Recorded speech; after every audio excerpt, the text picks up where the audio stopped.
उत्तर प्रदेश परिवहन निगम की स्थापना 1 जून 1972 को हुई थी और 5 दशक से ऊपर की विकास यात्रा हमने पूरी की है और अब इस पर एक डॉक्यूमेंट्री फिल्म का संक्षिप्त प्रदर्शन आपके सामने।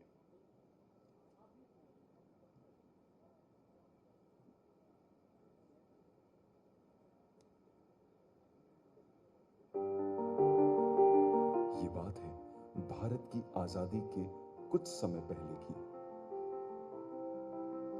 जब लोग बड़ी संख्या में गांव और कस्बों से निकलकर आसपास के बड़े शहरों के बीच भी सफर करने लगे थे।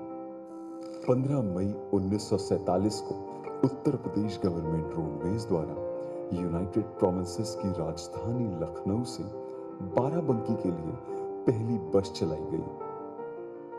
1 जून 1972 को उत्तर प्रदेश गवर्नमेंट रोडवेज को उत्तर प्रदेश राज्य सड़क परिवहन निगम के रूप में गठित कर दिया गया।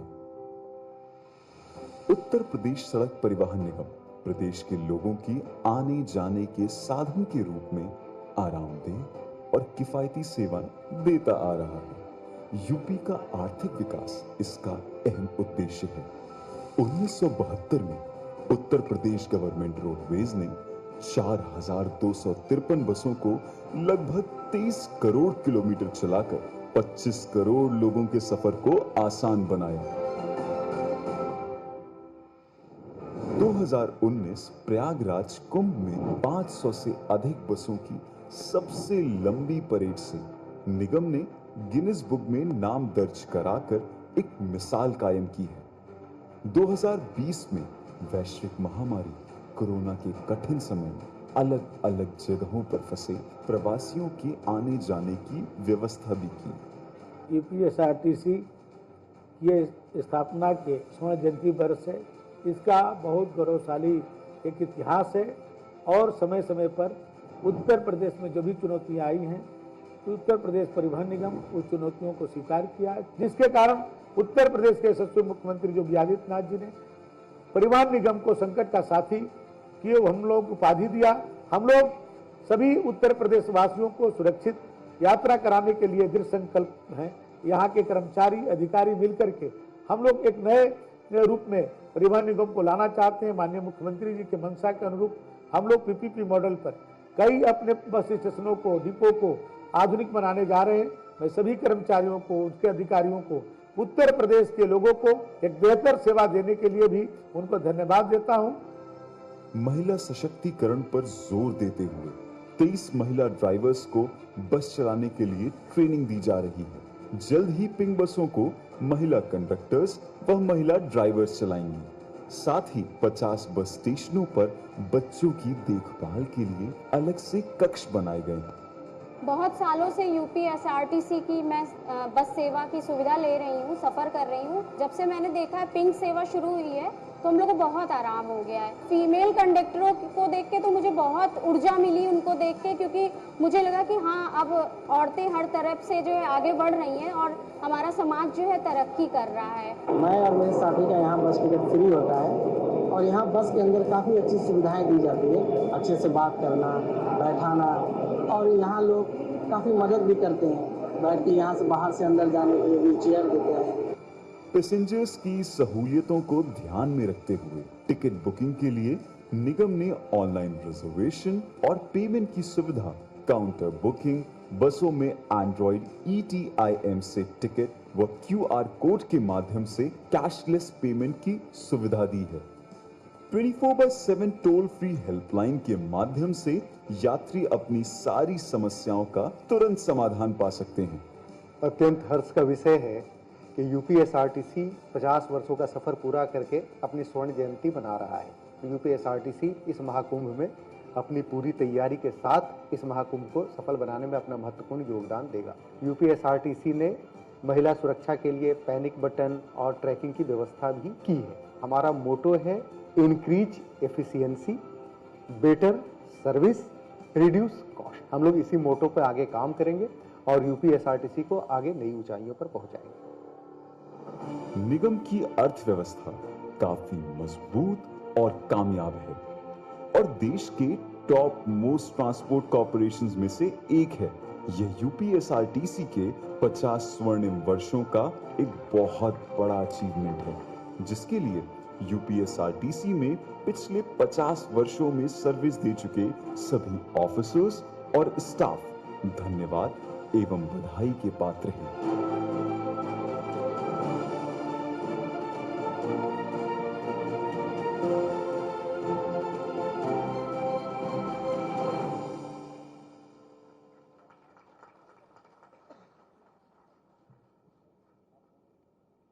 विकास यात्रा और उपलब्धियों पर आपने डॉक्यूमेंट्री देखी और अब मैं सादर निवेदन कर रहा हूं माननीय मुख्यमंत्री जी से आशीर्वचन देने के लिए।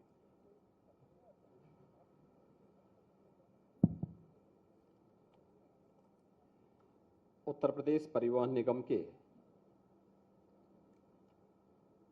50 वर्षों की इस यात्रा के फलस्वरूप आज 100 राजधानी सेवा प्रारंभ करने के इस अवसर पर मंच पर उपस्थित प्रदेश सरकार में परिवहन मंत्री श्री दयाशंकर सिंह जी, प्रदेश के मुख्य सचिव श्री दुर्गाशंकर मिश्र जी, माननीय विधायक मोहनलालगंज से अम्बरेश कुमार जी, अध्यक्ष परिवहन निगम श्री प्रशांत त्रिवेदी जी, प्रमुख सचिव परिवहन श्री वेंकटेश्वर लू जी, आज के इस कार्यक्रम में उपस्थित परिवहन निगम के सभी अधिकारीगण और उपस्थित भाइयों बहनों, उत्तर प्रदेश परिवहन निगम के बारे में अभी डॉक्यूमेंट्री आप सबने देखी है कि 15 मई 1947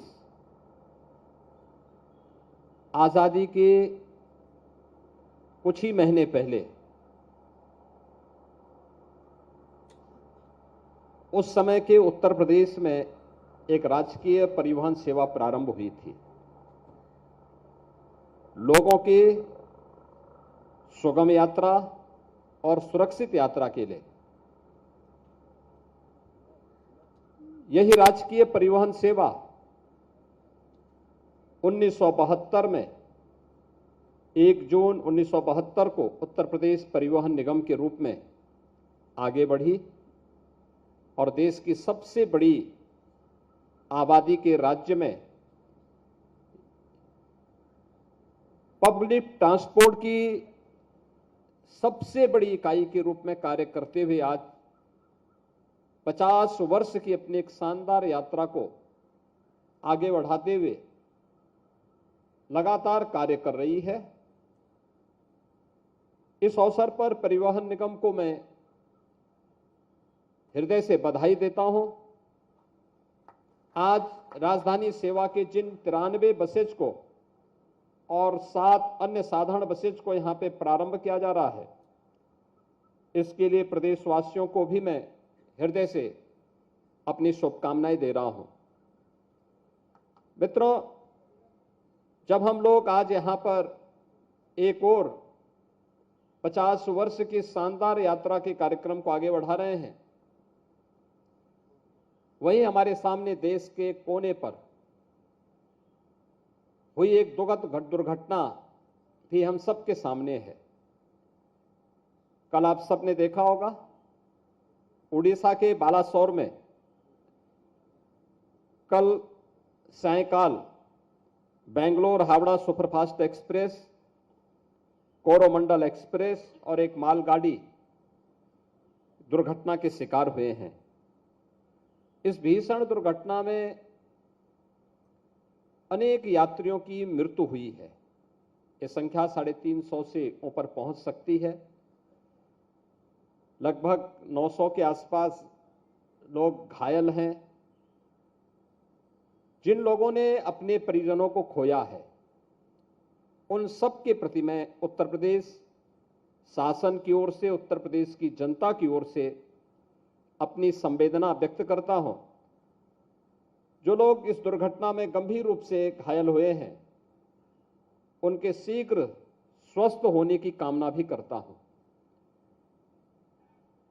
सुगम यात्रा और सुरक्षित यात्रा ये हर नागरिक का अधिकार है और ये सरकार का दायित्व बनता है कि जिस विश्वास के साथ वह यात्रा एक पैसेंजर करता है, हमें उस पैसेंजर के उस अधिकार को अपने कर्तव्यों का ईमानदारी पूर्वक निर्वहन करते हुए करना चाहिए।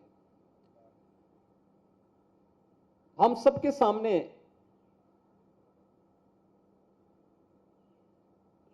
सड़क दुर्घटना से होने वाली मौतों के आंकड़े अत्यंत भयावह हैं।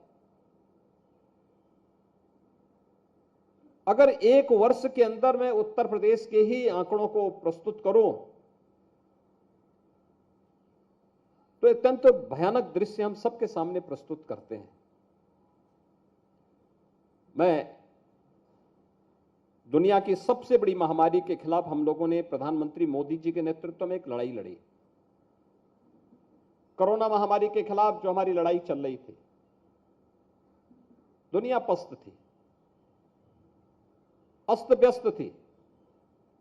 उस सब के बावजूद कोरोना जैसी महामारी को न्यूनतम स्तर पर लाने,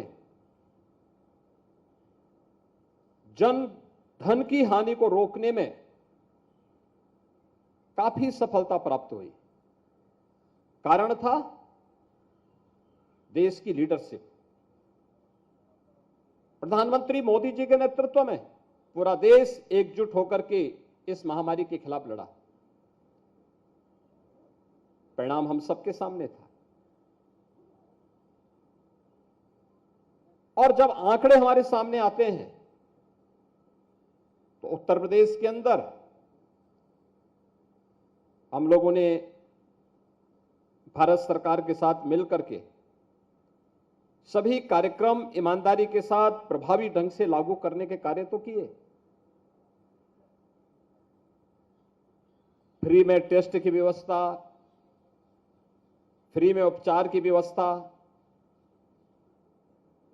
डोर टू डोर कैंपेन करके स्क्रीनिंग की व्यवस्था, जिन लोगों का रोजगार छीन गया था उन्हें रोजगार उपलब्ध करवाने का कार्य, ये सभी कार्यक्रम प्रभावी ढंग से बढ़े और परिणाम था मृत्यु दर न्यूनतम स्तर पर लाने में सफलता प्राप्त हुई। जो भी किसी बीमारी से, खासतौर पर कोरोना जैसी महामारी से जिन लोगों ने अपने परिजनों को खोया है, वो दुखद है। उन सब के प्रति हमारी संवेदनाएं हैं। लेकिन 3 वर्ष में कोरोना जैसी महामारी से जितनी जानें नहीं गई, अगर मैं उत्तर प्रदेश के ही आंकड़ों को देखूंगा तो उत्तर प्रदेश में उससे ज्यादा मौतें एक वर्ष में सड़क दुर्घटनाओं में होती हैं। सड़क दुर्घटना ओवर स्पीडिंग के कारण, सड़क इंजीनियरिंग की किसी फॉल्ट के नाते, या सड़क के लिए जो एक नियम बनाए गए हैं, जब कोई इसे ओवररूल करता है तो दुर्घटना होती है, किसी मासूम की जान जाती है। हम सब के लिए यह न केवल यह एक चेतावनी है बल्कि एक चिंता का विषय भी होना चाहिए। व्यापक जागरूकता से, सड़क के लिए निर्धारित नियमों का पालन करने से हम असंख्य लोगों की जान बचा सकते हैं। और मैं आह्वान करूंगा, सड़क दुर्घटना से होने वाली मौतों को रोकना। एक एक जान हमारे लिए बहुमूल्य है, कीमती है। एक एक व्यक्ति की कीमत हमारे लिए महत्वपूर्ण है और उस व्यक्ति की, उसके परिवार के लिए, समाज के लिए, राष्ट्र के लिए वो अपने आप में एक अमूल्य निधि है। इसलिए सड़क दुर्घटनाओं को रोकना, किसी भी एक्सीडेंट से होने वाली मौत को रोकने के लिए व्यापक जागरूकता का अभियान प्रारंभ करना, अगर हम इसको करते हैं तो वास्तव में एक राष्ट्रीय कार्यक्रम होगा। इस संबंध में केंद्र सरकार ने भी, सुप्रीम कोर्ट ने भी बार बार चिंता व्यक्त की है। आज के इस अवसर पर परिवहन निगम जिन कार्यक्रमों को लेकर के चल रहा है, इसको और प्रभावी ढंग से आगे बढ़ाने की आवश्यकता है। हमारा प्रयास हो परिवहन निगम की बसेस से या उत्तर प्रदेश के अंदर पब्लिक ट्रांसपोर्ट की सेवा का उपयोग जो लोग भी करना चाहते हैं, हमें उन लोगों को उस प्रकार की सुविधा देनी होगी। और केवल इसे निगम के स्तर पर ही नहीं, बल्कि आवश्यकता पड़ती है प्राइवेट ऑपरेटर को भी एक रेगुलेशन के साथ जोड़ करके हर गांव तक यातायात की सुविधा हमें उपलब्ध करानी पड़ेगी, बस की सेवा उपलब्ध करानी पड़ेगी। अगर हम हर गांव तक ये सुविधा उपलब्ध कराएंगे तो लोगों के लिए आसान होगा, पब्लिक ट्रांसपोर्ट का लोग उपयोग करेंगे। मैंने देखा है जहां पे इलेक्ट्रिक बस सेवा प्रारंभ हुई है, इलेक्ट्रिक बस सेवा के कारण लोगों में उसकी एक नई डिमांड बनी है। हम वर्तमान में प्रदेश के 10 सिटी के अंदर इलेक्ट्रिक बस सेवा प्रारंभ किए हैं और इतनी डिमांड है उसकी, जहां जाओ हर व्यक्ति कहता साहब हमारे यहां भी इस सेवा को शुरू करवा दीजिए, हमारे यहां भी इस सेवा को शुरू करवा दीजिए।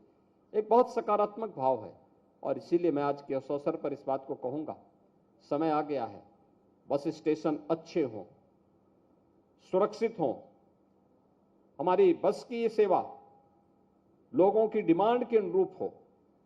आवश्यक नहीं कि इसमें हम सरकार से पैसा लेकर के ही परिवहन निगम में बस का बेड़े को हम बड़ा करने का प्रयास करें। हमारा प्रयास हो परिवहन निगम के मौजूदा संसाधन की अभिवृद्धि तो हो ही, लेकिन साथ साथ प्राइवेट ऑपरेटर को भी इसमें जोड़ करके प्रत्येक गांव को, प्रत्येक शहर को हम बेहतरीन बस सेवा के साथ जोड़ लेंगे तो उत्तर प्रदेश के अंदर दुर्घटनाओं की दर को भी हम और भी, सड़क दुर्घटना से होने वाली मौत की दर को और न्यूनतम स्तर पर लाने में हमें सफलता प्राप्त होगी। एक बार फिर से मैं परिवहन निगम को 50 वर्ष की शानदार यात्रा के लिए हृदय से बधाई देता हूं। इन 100 बसेज को शुभारंभ होने पर अपनी शुभकामनाएं भी देता हूं और उड़ीसा में बालासोर जनपद में हुई दुर्घटना में जिन परिवारों ने, जिन परिजनों ने अपने परिवार के सदस्यों को खोया है, उन सब के प्रति मैं अपनी हार्दिक संवेदना व्यक्त करते हुए जो घायल हुए हैं उन सब के शीघ्र स्वास्थ्य की कामना करता हूं। धन्यवाद। जय हिंद।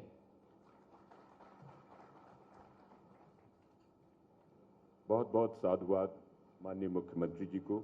और अब धन्यवाद ज्ञापन के लिए श्री एल वेंकटेश्वरलू जी, प्रमुख सचिव परिवहन विभाग।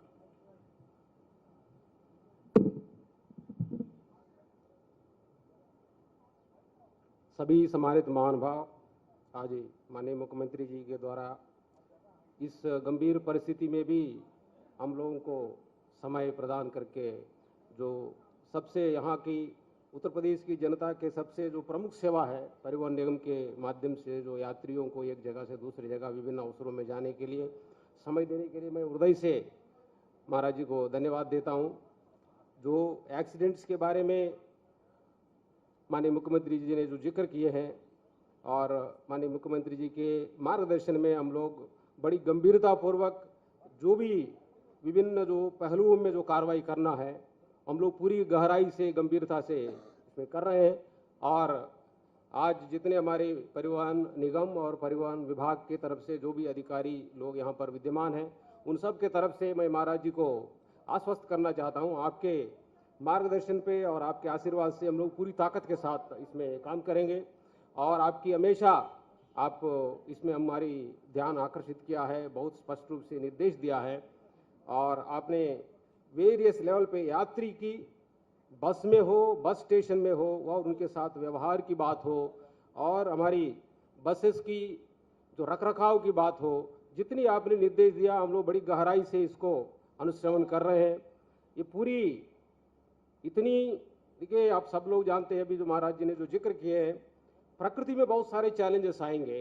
इन चैलेंजेसों को पूरी पूरी साहस के साथ इसकी मुकाबला करने के लिए गुरु सत्ता, संत सत्ता और जो श्रेष्ठ योगियों का मार्गदर्शन जरूर चाहिए। ईश्वरीय सत्ता के साथ जुड़ने से ही आदमी का सारी शुभ, सारे कल्याण, सारी उत्कर्षों का अनुसंधान होता है।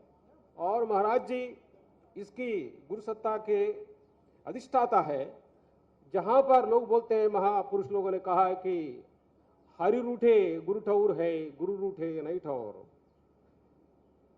गुरु कुमार शिशु कुंभ है, गड़गड़ काड़े कोट, अंदर हाथ सहार दे, बाहर मारे छोट। महाराज जी बड़ी गहराई से, बड़ी गंभीरता के साथ, हर एक सूक्ष्मता के साथ इसकी विश्लेषण करते हैं। और महाराज जी के मार्गदर्शन में उनके प्रति पूरी श्रद्धा और अनुशासनात्मकता बनाए रखने वाले हमारे माननीय मुख्य सचिव महोदय और हमारे माननीय मंत्री जी के मार्गदर्शन और आशीर्वाद से हम लोग आपके निर्देश के अनुसार पूरी गहराई से हम लोग काम करेंगे। और आपकी जो योग निष्ठा है और जो ईश्वरीय सत्ता और अनुशासन और गहराई से हर एक व्यक्ति अपने अपने कर्म को सही ढंग से निभाने की जो सूक्ष्म निर्देश है, उसको गहराई से हम लोग आत्मसात करते हुए ये जरूर पालन करेंगे। शास्त्र भी कहता है, जब राजर्षि सत्ता संभालते हैं, अनेक विपरीत परिस्थितियों में लोगों को उसको जूझने के लिए बहुत ताकत मिलता है। एवं परंपरा प्राप्तम राजर्षयो विदुः सा कालेन यह महतो योगो निष्ठा परंतपा। भगवान बोलते हैं कि योग निष्ठा के माध्यम से ही सारी मुश्किलात को हम लोग सामना कर सकते हैं। योगी महाराज जी के मार्गदर्शन और नेतृत्व में ईश्वर को साक्षी मानकर सभी लोगों को इसमें आपका स्वयं का भी कल्याण है और यहाँ की अभ्युदय भी है और आपका निश्रेयस उत्कर्ष भी है। इसलिए बहुत ज्यादा ना कहते हुए महाराज जी को हृदय से आज की इस कार्यक्रम में हमको आशीर्वाद देने के लिए, मार्गदर्शन देने के लिए और समय प्रदान करने के लिए हृदय से आभार व्यक्त करते हुए, और हम आश्वस्त करते हैं हम सब लोग मिलके बहुत मेहनत करते हुए इसकी पूरी कर्मयोग की भावना के साथ पूरी रात दिन हम लोग सोचते हुए सही चिंतन और सही कर्म और सही निष्ठा के साथ कार्य करते हुए और हमारे सारे यात्रियों को अच्छे से अच्छा सुविधा देने के लिए पूरा प्रयास करेंगे। सबको इस अवसर पर जितने लोग आए हैं सबको बहुत बहुत शुभकामनाएं, बहुत बहुत धन्यवाद। जय हिंद। धन्यवाद श्री वेंकटेश्वर जी। और अब माननीय मुख्यमंत्री जी के कर कमलों द्वारा नई BS6 राजधानी, राष्ट्रीय राजधानी दिल्ली के लिए और साधारण BS6 बसों का फ्लैग ऑफ हो रहा है। राजधानी सेवा उन्नाव से दिल्ली वाया कन्नौज, ये पहली बस हरी झंडी दिखाकर रवाना की जा रही है और उसके पीछे राजधानी सेवा की उन्नाव दिल्ली वाया कन्नौज की ये दूसरा वाहन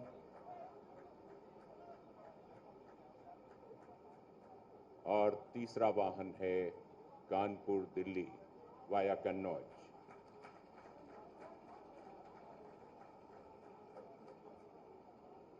चौथा वाहन है कानपुर दिल्ली वाया कन्नौज। राजधानी सेवा फतेहपुर दिल्ली वाया कन्नौज।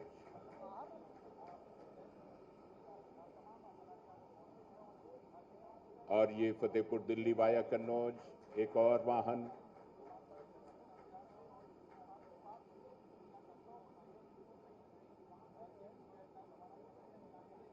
कानपुर दिल्ली वाया कन्नौज राजधानी सेवा।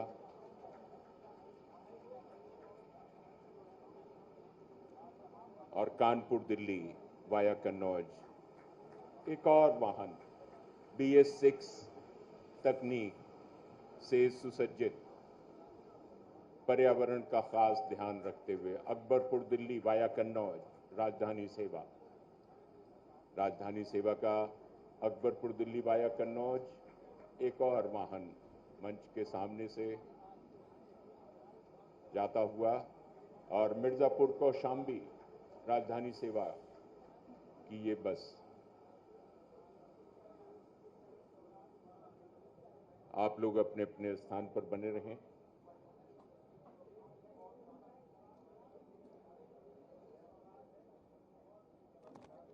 कृपया अपने अपने स्थान पर बने रहें।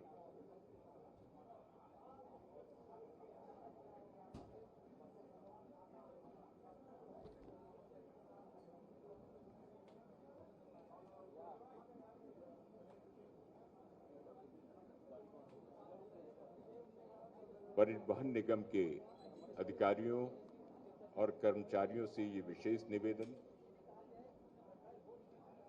कि कृपया अपने अपने स्थान पर बने रहें।